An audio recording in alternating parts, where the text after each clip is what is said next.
Mary came into my life 9 years ago. I was living up the East Coast, living on our property called Cherry Tree Hill, doing remedial massage, and I had just had my first child, Petra.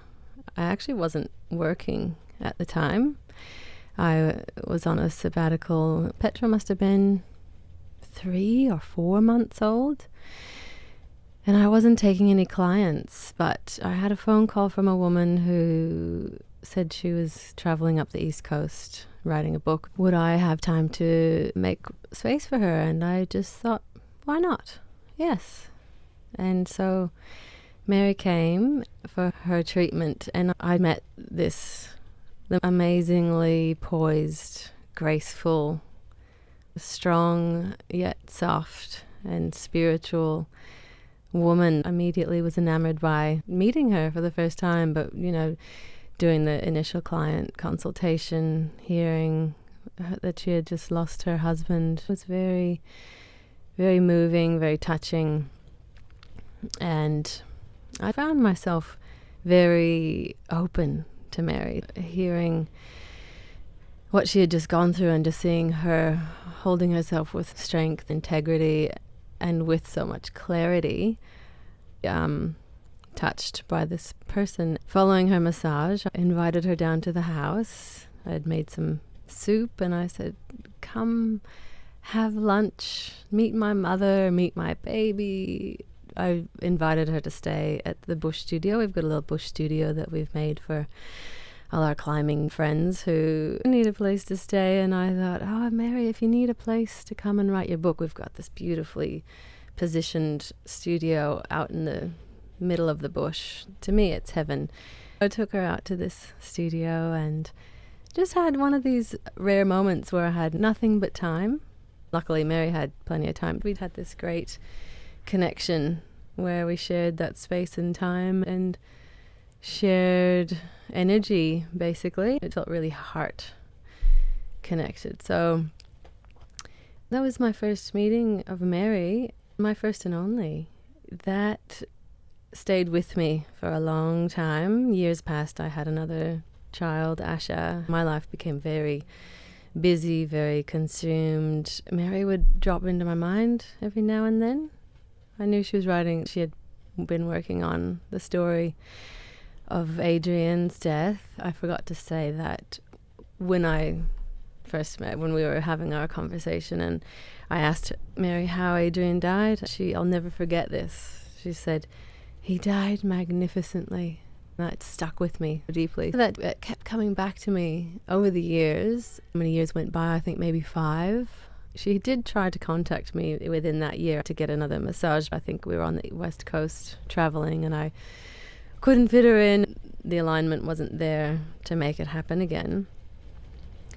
But Mary would drop into my mind every now and then, and I just thought, what happened to that amazing woman, and where is her book? Whenever she'd come into my mind, I said, I must find that woman, what was her name? It started with an M. That was 5 years later.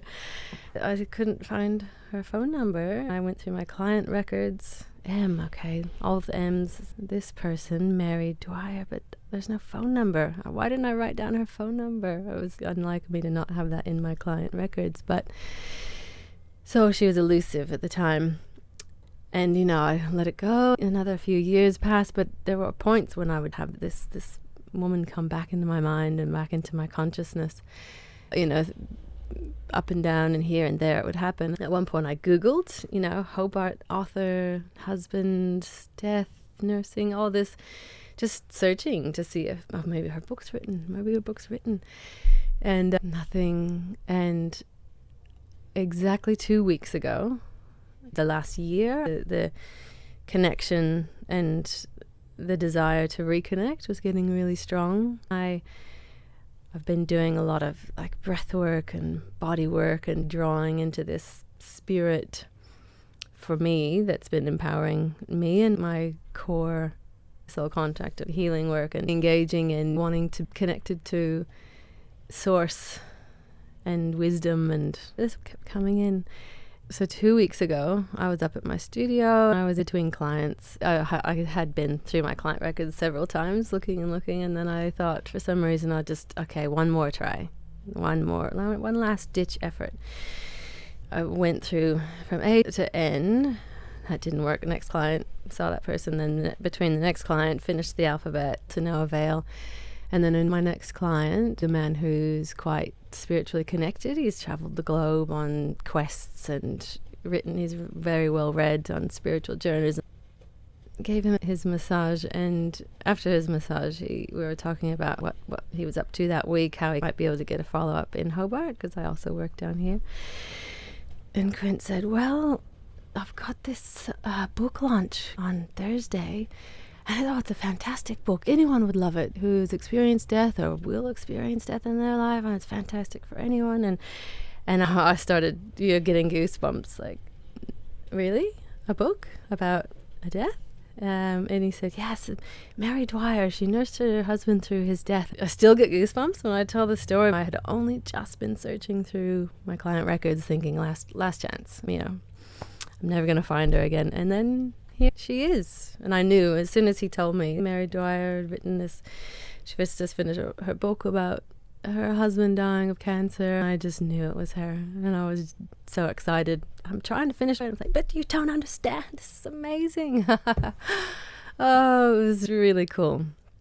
I sent a messenger message to Mary Dwyer, not even knowing Impact Solutions International. I didn't know who she is other than this graceful, beautiful person that I'd met who's written an incredible story.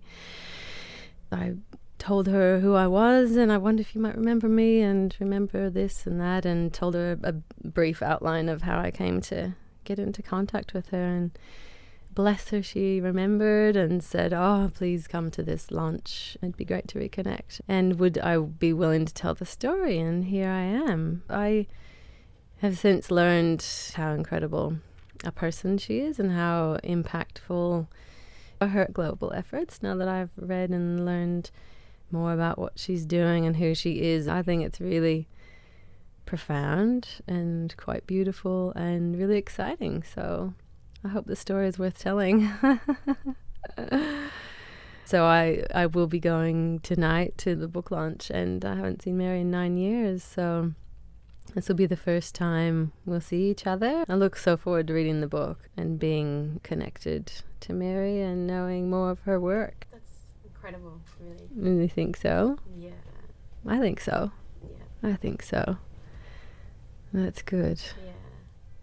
It turns out I've been speaking to, in the Blue Mountains, a life coach, Maggie Mullum. I don't know if you know her. I was telling Maggie, this is just so amazing. I've been putting myself in a better space, events in my own life that have been leading me into a place where I'm doing some work. When I step into that space where you really work on yourself and you give to yourself, serendipity comes and beautiful moments of magic happen. So I was telling Maggie the whole story, and I mentioned, I'm going to meet Mary, and she said, wait, Mary Dwyer? Not Mary Dwyer, is it? It turns out they're quite close too. Those degrees of separation end up being quite small. It's beautiful. I'm just excited to see where it goes.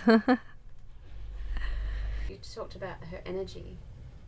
Do you want to talk a little bit more about what that felt like? She was just, after, to meet someone who would have gone through something so profoundly, penetratingly painful and full of grief, she had this serenity and a calm and a wisdom and a tenderness as well. She seemed thoroughly broken but thoroughly transformed and thoroughly just full of grace and wisdom. That was very inspiring. I think it inspired me knowing that death can be encompassing of such a massive growth in our lives and such a beautiful experience. In observing who she was at that moment and her words of how he died magnificently and how it was just such a beautiful process. It was just like, yes, that is what death should be, you know? That's how we should all experience death. We should all not be afraid of such a major transformation of exploration in not having fear and embracing love, embracing, you know, all the aspects of life and death. So, yeah, she was just all of that bound up into this beautiful soul in front of me. So, yes, that was the energy I felt. What are you expecting tonight? I don't have any expectations. I'm just excited to be able to pick up a copy of the book and meet, give her a big hug and maybe share, you know, some energy, I guess. No expectations. I'm trying to keep my mind just open and just being grateful that I've been invited to come along and that I could be here. I'm very honored, you know, to be able to be a part of the process of the storytelling and part of the history, I guess. When you found out that there was an opportunity to tell a story today, did that just feel right straight away? Yes. In fact, I'm meant to be today working up the coast. I had a full schedule, so I just went shift easy. It just felt so right. And normally in the past, and hopefully that's changed, having a bit of fear around those types of things, just a bit of self-consciousness, like, oh, no, what? It's not that great a story. It's not something that anyone would want me to do. I don't know, just a lack of that self-confidence. And yeah, it all just feels right, feels natural. I think it's such a great story that I'm really happy to share it. And I think that's pretty important. It's just on the right path, you know? So, yes. It's a yes.